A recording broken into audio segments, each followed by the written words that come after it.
Hi hello నమస్తే welcome to ABN Andhrajyothi. This is me Lucky. Pan India wide sensation create చేస్తున్న మూవీయే Devara. Yes, so Devara అని చెప్పగానే మీకు డైరెక్టర్ అర్థమయ్యే ఉంటారు కదా. సెన్సేషనల్ డైరెక్టర్ కొరటాల శివ గారు మనతో పాటు ఉన్నారు. So this director doesn't need any introduction because he is sensational person himself. So let's know more about the movie. Hi అండి. హలో అండి. How are you? All good. ఎలా ఉంది ఆ టెన్షన్ ఇదంతా కూడా ఎట్లా క్యారీ చేస్తున్నారు? టెన్షన్ కంటే వీఆర్ ఎగ్జైటెడ్ యాక్చువల్గా. It's one day to go. మంచి ప్రోడక్ట్ ఆడియన్స్కి ఇస్తున్నాం అనే కాన్ఫిడెన్స్తోనే ఉన్నాం అందరం. డెఫినెట్లీ.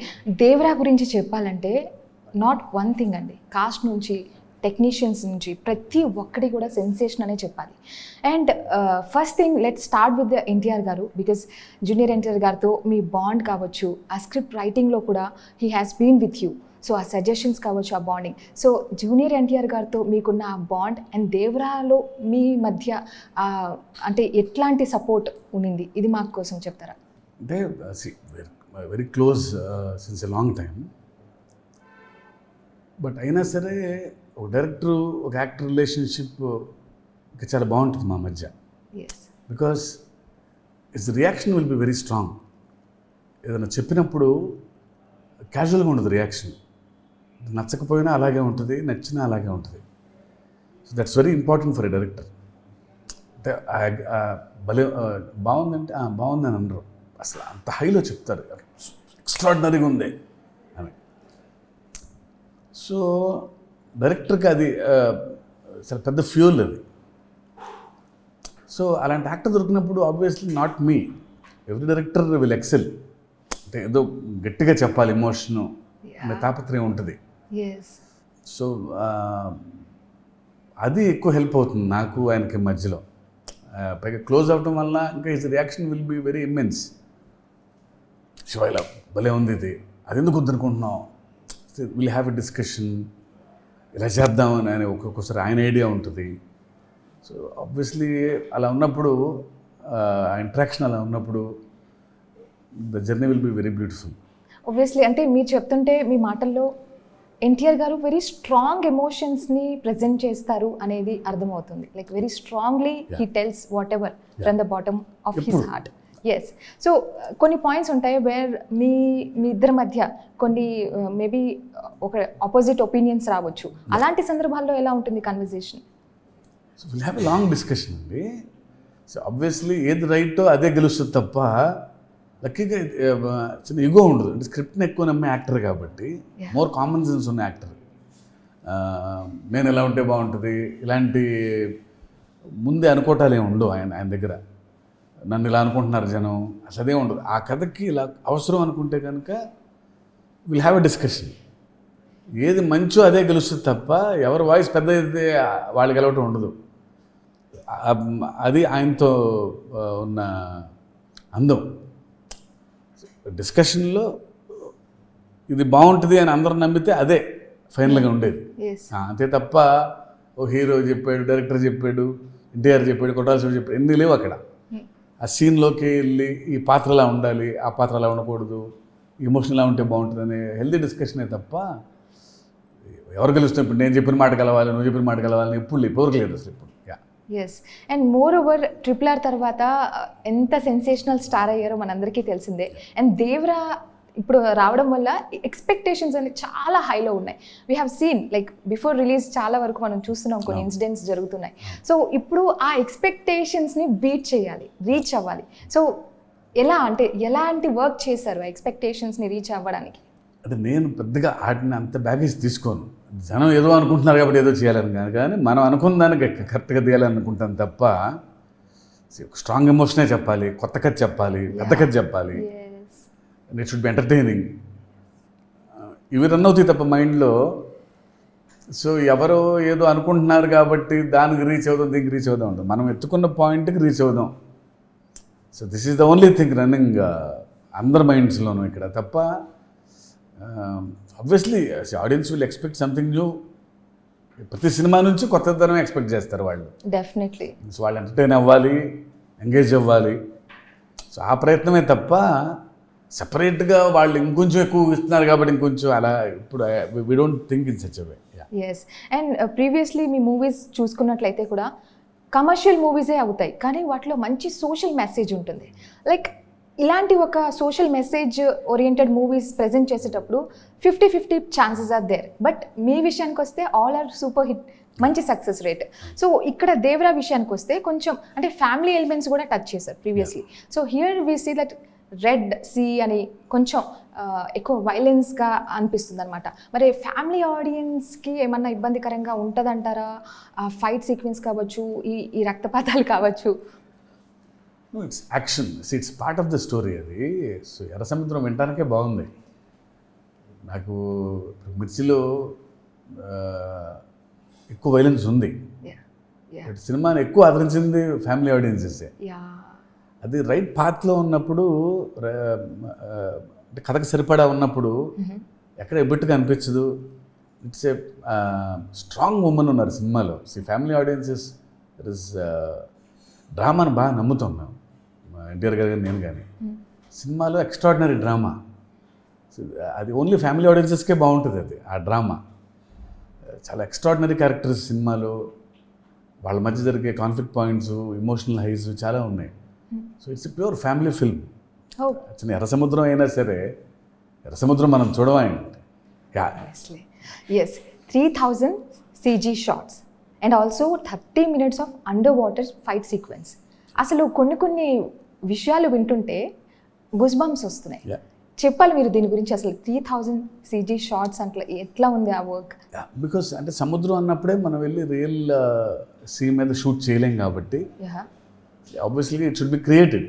అంటే మనం కంట్రోల్డ్ ఎన్వైరన్మెంట్లో క్రియేట్ చేసుకొని CGIలో క్రియేట్ చేయాలి తప్ప మనం వెళ్ళి రియల్ సముద్రం మీదకి వెళ్ళి షూట్ చేసేద్దాం అనేది ఈజీ కాదు రియల్ సముద్రం. బికాస్ సముద్రం మన మాట ఎందు, అది ఎప్పుడు రఫ్గా ఉంటుందో, సీ ఎప్పుడు ఫ్లాట్గా ఉంటుందో మనకు తెలియదు. అండ్ ఎప్పుడు కంప్లీట్ లైట్ వేరియేషన్స్ సముద్రం మీద అసలు మనం వెళ్ళి షూట్ చేయడం అంటే 1 or 2 షాట్స్ అయితే వి కెన్ వెయిట్. సముద్రం మీద ఎప్పుడు వీలుగా ఉంటే అప్పుడు వెళ్తాము, ఎప్పుడు సన్లైట్ ఉన్నప్పుడు అప్పుడు వెళ్తాం. కానీ ఇంత ఎక్కువ లెంగ్త్ ఉన్న సినిమాలో రియల్ లొకేషన్లోకి వెళ్ళి షూట్ చేయలేము ఆబ్వియస్గా. సో మనం క్రియేట్ చేసుకొని చేయాలి కాబట్టి అందుకని ఎక్కువ షార్ట్స్ CGI జరిగింది. అండ్ అండర్ వాటర్కి వచ్చినప్పుడు తప్పల, because the script demands that. So under వాటర్లో it's very fun to shoot, at the same time very hectic and stressful also. Water అన్ప్రెడిక్టబుల్గా ఉంటుంది, అందరూ కష్టపడాలి, జాగ్రత్తలు తీసుకోవాలి, ఊపిరాడదు నీళ్ళలోకి దిగినప్పుడు. బట్ ఇట్ వాస్ లక్కీలీ అనుకున్నట్టు చేయగలిగాం అందరూ సపోర్ట్తో. యా. అండ్ జాన్వీ కపూర్ విషయానికి వస్తే అసలు ఎక్స్పెక్టేషన్స్ దానికంటే కూడా ఎక్కువ బీట్ చేశారు తన పర్ఫార్మెన్స్తో కావచ్చు. మీరే చాలాసార్లు ప్రేస్ చేశారు కూడా. కరణ్ జోహర్ గారు ఏమైనా సజెస్ట్ చేశారు అని విన్నాము. సో తను ఇన్వాల్వ్మెంట్ ఇన్ ది స్క్రిప్ట్ అనేది ఎట్లా? అంటే బహుశా అంటే ఆయనకు పరిచయం అనుకుంటా జాన్వీ వాళ్ళకి అక్కడ బాంబేలో కాబట్టి తప్ప. సో వాళ్ళు కూడా అక్కడ ఒక రైట్ లాంచ్ కోసం చూస్తున్నారు సౌత్లో ఆ టైంలో. సో మేము ఇక్కడ స్క్రిప్ట్లో బిజీగా ఉన్నాము. ఇక్కడ రాసుకుంటున్నప్పుడు వాళ్ళు కూడా అనుకున్నారంటే ఎన్టీఆర్ గారి పక్కన అయితే బాగుంటుంది లాంచింగ్ అని. మాకు తెలియదు ఆ విషయం. మేము ఇక్కడ స్క్రిప్ట్ రాసుకున్న తర్వాత, స్క్రిప్ట్ అంతా అయిపోయిన తర్వాత కాస్టింగ్ ఫైనల్ చేసేటప్పుడు ఎవరైతే బాగుంటుంది అనుకోకుండా జాయిన్ అనుకున్నాం.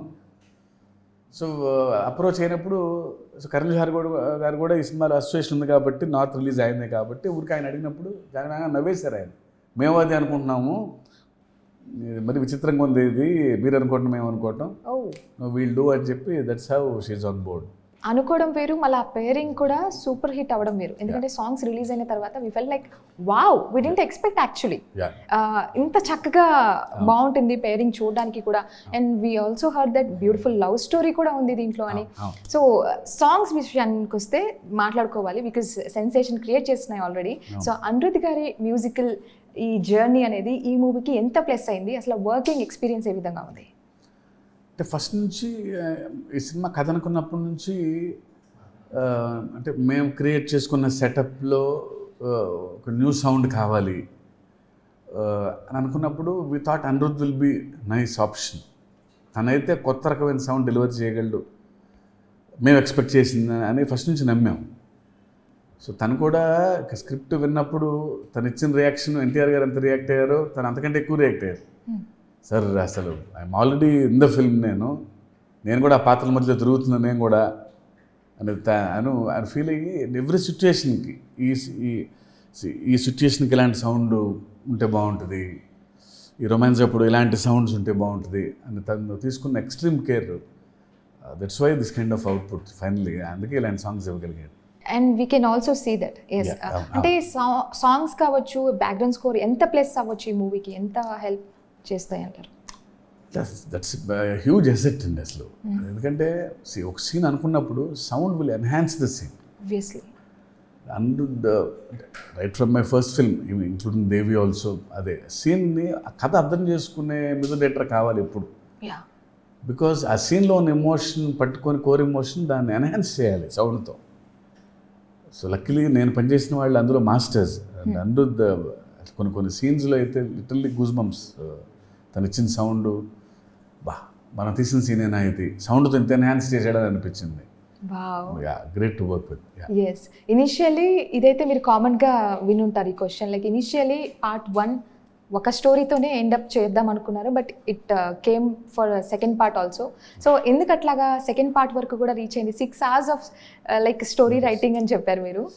అంటే అన్ని పాత్రలు ఉన్నాయి, అంటే ఇంత ప్రపంచం, ఇంత ఎమోషనల్ క్లాష్ ఉన్న ఫిల్ము, ఇన్ని కాన్ఫ్లిక్ట్ పాయింట్స్ ఉన్న ఫిల్ము అలా రాయాలి. ఈ పాత్రలన్నిటికీ న్యాయం చేయాలంటే ఏదో చుట్టేద్దాం, 2 గంటల్లో చెప్పేద్దాం, 2.5 గంటల్లో చెప్పేద్దాం అనేది లేదు. ప్రతి క్యారెక్టర్ ఎస్టాబ్లిష్ అవ్వాలి, వాళ్ళ కాన్ఫ్లిక్ట్ పాయింట్స్ రిజిస్టర్ అవ్వాలి, వాళ్ళ క్యారెక్టర్కి ఒక ప్రాపర్ రౌండ్ ఆఫ్ ఇవ్వాలి, మళ్ళీ కల్మినేషన్ ఇవ్వాలి.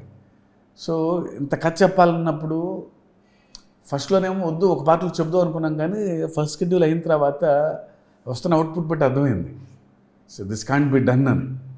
ఊరికి ఇప్పుడు ఆదరాబాదరాగా ఇదొద్దు అనుకుని అది తీసేద్దాం అనుకుంటే అసలు కథకి ప్రమాదం. అది ఇంత మంచి కథ ఉన్నప్పుడు అనుకున్నట్టు చెప్పాలి అని అనుకుని దాన్ని 2 parts చేయడం జరిగింది. ఎస్, మీరు తీసిన మూవీ లిస్టులు అన్నీ చూసుకున్నట్లయితే కూడా అన్ని మంచి మూవీస్ ఆల్రెడీ నేను మెన్షన్ చేశాను, super hits. And some times like sensational hits ఉన్న మూవీస్లో సక్సెస్ని బాగా ఎంజాయ్ చేశారు, సమ్ టైమ్స్ డౌన్ఫాల్ని కూడా చూశారు. సో ఈ రెండింటి మధ్య మీరు బాగా మీకు అర్థమైంది ఏంటి, అబౌట్ మీరు నేర్చుకున్నది ఏంటి, మీకు వచ్చిన ఆ క్లారిటీ ఏంటి? ప్రతి సినిమా ఫస్ట్ సినిమానే, అంతే తప్ప నేను అసలు పెద్దగా అసలు ఏది పెట్టుకున్నాను, ఆ బ్యాగేజ్ తీసుకొని నేను సినిమా అయిపోయింది, ఆ జర్నీ అయిపోయింది, మళ్ళా స్టార్ట్ జర్నీ, మళ్ళీ కొత్త మజిలీ అనేది తప్ప మళ్ళీ ఈ కథను అలా చెప్పాలి తప్ప every film is my first film అనుకునే ప్రయత్నించాలి తప్ప అందరం, నేనని కాదు ఎవరైనా సరే. అంతే తప్ప పాత సినిమా, ఈ సినిమా, ఆ సినిమాలో ఆడింది, ఆ సినిమా ఆహా ఊహా అన్నారు, అంతవరకు ఒక 1 రోజులు బాగుంటాయి, ఏదైనా బాధపడ్డా ఆనందపడ్డా, బట్ మళ్ళీ బండి ఎక్కాల్సిందేగా. డెఫినెట్లీ. సో ఆ బ్యాగేజ్ నేను అసలు ఏది పెట్టుకున్నాను. వండర్ఫుల్ అండి. How do you keep your self motivated every time? Like చాలా పాజిటివ్గా ఇలా బ్యాగేజ్ పెట్టుకోకుండా ముందుకు వెళ్ళాలన్నా కూడా ద మైండ్ సెట్ ఆరా అనేది మీరు క్రియేట్ చేయాలి, ఆ పాజిటివ్ ఆరా అనేది. So how do you keep, what makes you so positive? లక్కీగా నేను పనిచేసిన అందరి దగ్గర ఆ కంఫర్ట్ జోన్ ఉంది నాకు. నాకు పెద్ద ప్రాబ్లం క్రియేట్ చేసింది ఏం లేదు నాకు. అంతే తప్ప దానికి సపరేట్ ఎక్సర్సైజ్ చేసి ఆ ప్రయత్నాలు ఎప్పుడు చేయాలి, అలాంటి ప్రాబ్లం కూడా ఎప్పుడు రాలా. మంచి కథ రాసుకున్నామా, తీసామా, అంతవరకు మన పని, ఆ తర్వాత ఇక దేవాదేవం. And one more important thing ఏంటంటే సైఫ్ అలీ ఖాన్ గారు ఈ మూవీలో ఉండడం అనేది wow, such a fresh feeling ఇచ్చింది అనమాట మాకు. అండ్ బాబీ డియోల్ గారు ఉన్నారు అని చెప్పి ఒక న్యూస్ వచ్చింది, is it? Not at. So అసలు సైఫ్ అలీ ఖాన్ గారితో అంటే వీళ్ళకి అసలు లాంగ్వేజ్ కావచ్చు, ఇక్కడున్న మన టాలీవుడ్ ఇండస్ట్రీ ఆ కల్చర్ కావచ్చు ఐడియా లేకపోవచ్చు. సో ఎట్లా అంటే వాళ్ళని ఎలా హ్యాండిల్ చేశారు, అసలు వాళ్ళ ఎలా అనిపించింది వర్కింగ్ ఎక్స్పీరియన్స్? లక్కీగా ఫస్ట్ నుంచి మనకి అదర్ లాంగ్వేజ్ యాక్టర్స్ మన సినిమాలు చాలామంది ఉన్నారు. But I think Saif Ali Khan ఆయన తెలుగు ఫస్ట్ టైం అనుకుంటా. ఫస్ట్ చెప్పినప్పుడు ఆయన కూడా కొంచెం కంగారు పడ్డారు. నేను అన్నాను, లేదు sir, if you own the scene ప్రాబ్లమే ఉండదు, ఆ లైన్స్ బై హార్ట్ చేయటం మొత్తం పేజీ ఒకేసారి ఏమి చెప్పాల్సిన పని లేదు అన్నప్పుడు ధైర్యంగా వచ్చారు. సో ఫస్ట్ డే ఒకసారి చూసి ఆ లైన్స్ ఎందుకో మీ భాష కొంచెం ఈజీగానే ఉందండి అని ఈ పుల్డ్ ఇట్ ఆఫ్. సీరియస్లీ? లెంగ్దీగా నేనేం పెద్దగా రాయను, మరి పేజీలు ఏమి చెప్పించను కాబట్టి ఎప్పుడు నేను ఏదో చాలా భయపడ్డాను, నేను ఎంత ఈజీ అని అనుకోలేదు నేను. Because he love the character more. Okay. ఆయనకి చుట్టూ ఉన్న ఎన్వైర్న్మెంట్ అందరు యాక్టర్స్ ఆయన కంఫర్ట్ జోన్లోకి నెడతాం వలన, పైగా ఈయన ముందు ఎన్టీఆర్ గారు కూడా అదర్ యాక్టర్స్కి ఆ కంఫర్ట్ జోన్ క్రియేట్ చేస్తారు ఆ సీన్స్. అప్పుడు తెలుసు అంటే అతను కూడా బాగా పెర్ఫామ్ చేయగలిగితేనే సీన్ బాగుంటుందని నమ్మే మనిషి కాబట్టి, so will create that comfort zone. ముందే కాసేపు మాట్లాడతారు, ఈ సీన్ ఇలా చేద్దాం ఇది ఉంటుంది కాబట్టి ఐ డోంట్ థింక్ వేరే ఫారిన్ యాక్టర్స్ కూడా అంత ఇబ్బందిగా ప్రాబ్లం ఫీల్ అవుతారని అనుకోను నేను. యా. అండ్ మోర్ ఓవర్ చూసుకున్నట్లయితే ప్రతి ఒక్కరిది కూడా చాలా ఎలివేట్ చేసిన క్యారెక్టర్స్ అని అనిపిస్తుంది. శ్రీకాంత్ గారు కావచ్చు, ప్రకాష్ రాజ్ గారు కావచ్చు. సో ప్రతి ఒక్క క్యారెక్టర్కి చాలా ఇంపార్టెన్స్ ఇచ్చారంటారా? ఎవ్రీ క్యారెక్టర్ అండి. దట్స్ వై దీన్ని 2 parts చేయడం జరిగింది. ప్రతి పాత్ర శ్రీకాంత్ గారు, ప్రకాష్ రాజ్ గారు పక్కన పెట్టండి, including the women in the film. జనరల్గా ఇలాంటి మాస్ ఫిల్మ్ ఉన్నప్పుడు లేడీస్కి ఎక్కువ ఉండదేమో అనుకుంటాం. Definitely. Still now we are thinking like that. No every women, అంటే ఈ సినిమాలో ఉన్న ప్రతి పాత్ర అన్నీ ఇంపార్టెంట్. అందరికి ఒక ఎమోషన్ ఉంది సెపరేట్గా. They have their own story. So every character is strong. 2 సీన్ల 3 సీన్ల అది లెక్కలేదు కానీ, బట్ ఆ 2 సీన్లు కూడా గుర్తుండిపోయే పాత్రలే అందరివి. సో అందుకనే అందరూ ఎంజాయ్ చేయగలిగారు. స్క్రీన్ లెంగ్త్ ఎంతసేపు, నేను అరగంట ఉంటానా, 30 గంట ఉంటానా, పావు గంట ఉంటానా, ఈ లెక్కలు లేవు సినిమాలు. ఉన్న ఒక్క సీన్లో కూడా every character he's got substance. I think justifying for every character. Yeah. So we have very strong ladies. Talluri Rameshwari గారు ఉన్నారు సినిమాలో. నాకు ఆవిడంటే చాలా ఇష్టం. ఆమె చూసినప్పుడు ఎప్పుడు ఎందుకో బాగా ఆవిడ హీరోయిన్గా చేసినప్పటి నుంచి బాగా తెలుగుదని ఉట్టి పడుతుంటుంది ఆవిడలో. ఆవిడ పాత్ర కానీ, జరీనా వహాబ్ గారు కానీ, జాహ్నవి, అందరూ. So every character is strong and they have got their own space, they have got their own emotion in the film. Yes. ఒక ఎమోషన్స్ కావచ్చు, యాక్షన్ సీక్వెన్స్ కావచ్చు, ప్రతి ఒక్క విషయంలో we have taken a lot of care. And ఇలాంటి concept వచ్చినప్పుడు technicalities are very important. They play very important weightage for the movie. So దాని గురించి చెప్పాలి మీరు. ఈ కథ రాసుకున్నప్పుడే చాలా big scale film, tough to shoot. So అందరూ చాలా ఎక్స్పీరియన్స్ టెక్నీషియన్స్ కావాలని ముందే ఫిక్స్ అయ్యాం. సో అలాగే రత్నవేలు గారు కానీ, cameraman Rathnavelu garu, and production designer Sabu Sunil garu, and editor Sreekar Prasad garu, and VFX supervisor Yugandhar, Anirudh, అందరూ because they are on board. ఎందుకంటే వాళ్ళ కంట్రిబ్యూషన్ చాలా అవసరం ఈ సినిమాకి. మనం చేయించుకోవచ్చు, ఇలాంటి కష్టం. They should know how to execute. Water మీద షూట్ చేస్తున్నప్పుడు ఆ కలర్ ప్యాలెట్, లైటింగ్ స్కీము తెలియాలి అందరికీ. అండ్ సముద్రం క్రియేట్ చేయాలంటే ఆషామాషి కాదు. సో ఒక ఆర్ట్ డైరెక్టర్కి అంటే సొంతంగా ఒక సముద్రం క్రియేట్ చేసి వాటి మీద మనమే పడవలు తయారు చేసి ఆ పడవలో మనుషులను నుంచోబెట్టి వెళ్ళాలంటే only technician like Sabu Sunil can do that. ఇంత పెద్ద కథ ఇంత పెద్ద కథ, ఇది ఎక్కువ పాత్రలు ఉన్నాయి, అందరికీ జస్టిస్ చేయాలి అన్నప్పుడు శ్రీకర్ ప్రసాద్ గారు లాంటి ఎడిటర్ కావాలి. అంటే ఎవరిది ఎంతవరకు ఉండాలి, అందరికీ న్యాయం చేయాలి, ప్రతి ఎమోషన్ కన్వే అవ్వాలి. అండ్ ఇలాంటి సిజిఐ ఉన్నప్పుడు సినిమాలో very experienced supervisor Yugandhar, because from the past 20 years is in to this field. ఇంతమంది కంట్రిబ్యూట్ చేయగలిగితేనే నేను దేవరా క్రియేట్ చేయగలిగాను. So I'm lucky to have. Initially Devara అనుకున్నప్పుడు ఇవన్నీ సెటరేట్ చేసిన తర్వాత ఎప్పుడైతే ఆన్ సెట్స్కి వెళ్తామో కొంచెం డిఫరెన్సెస్ ఉంటాయి. During work we see lot of changes. So మీ ఓన్ సినిమాకే మీరు ఫేస్ చేసిన టాస్క్లు ఏంటి? అంటే టాస్క్ ఓరియంటెడ్ ఉంటాయి కదా ఆబ్వియస్లీ. అంటే ముందు అసలు ఇది ఎగ్జిక్యూషన్ స్టేజ్లోనే సరే కథ అందరూ ఎగ్జైట్ అయిపోయాం, కథ బాగుంది, పేపర్ మీద వినడానికి ఏముంది, భలే ఉంటుంది. ఇది ఎలా షూట్ చేయాలన్నప్పుడు చాలా అందరికీ కొత్త, నీళ్ళ మీద పడవలు అన్నప్పుడు ఆ ఛాలెంజ్ ఎక్కువ. సో అందరం నేర్చుకుంటూ ఎగ్జిక్యూట్ చేస్తూ లెర్నింగ్ ప్రాసెస్ చాలా కష్టం అది. కొత్త కొత్త విషయాలు నేర్చుకున్నాం. ఎక్కడ మళ్ళా కొంచెం కూడా దొరకకూడదు, అందంగా రావాలి. So we took our own time. ముందు ప్రెప్పే, ఆయన వెయిట్ చేశారు ఒక 6 నెలలు, సరే కానివ్వండి అని. సో అందరం రిహార్సల్స్ చేసి హౌ టు షూట్ అని హాలీవుడ్ నుంచి కొందరిని తెప్పించి, అక్కడి నుంచి యూఎస్ నుంచి టెక్నీషియన్స్ని. So that's how we worked ఈ సినిమా వరకు. యా, అంటే it's like lot of hard work, ground work అనేది ఉంది అని అనిపిస్తుంది. 100%. మోర్ ఓవర్ డైలాగ్స్ విషయానికి చూసుకున్నట్లయితే ఫియర్ అనే పాయింట్ అనేది మనం చాలా స్పెసిఫై చేసాం. బేసిక్లీ దాని చుట్టూనే ద స్టోరీ రివాల్వ్స్ అని అనిపిస్తుంది. So what is that fear? Just hint మా కోసం. అంటే మనిషికి భయం ఉండాలి అని నమ్మే దేవర. అంటే పైగా తన చుట్టుపక్కల మనుషులు ధైర్యం చాలా ఎక్కువ. ధైర్యం ఎప్పుడు చాలా పాజిటివ్గా మాట్లాడుకుంటాం, కానీ మితిమీరిన ధైర్యం చాలా ప్రమాదం, మూర్ఖత్వానికి దారితీస్తుంది. ఓకే. ధైర్యం ఎక్కువైతే it will end as a disaster. So భయం మనం ఎప్పుడు చిన్న నెగిటివ్ ఎమోషన్ అనుకుంటాం. అరే ఆడ భయపడుతున్నాడు రా, ఆడ పిరుకోడ్రా. భయం కూడా చాలా అవసరం మనిషికి అని చాలా రైట్ ట్రాక్లో చెప్పాం. దేవర దాన్ని ఎక్కువ నమ్ముతాడు. తన చుట్టుపక్కల మనుషులకి ధైర్యం ఎక్కువయ్యి చాలా చెడ్డ పనులు చేస్తున్నప్పుడు భయం అవసరం అని తెలిసి తనే ఒక భయం అయి నిలబడ్డాడు. So it will be very new.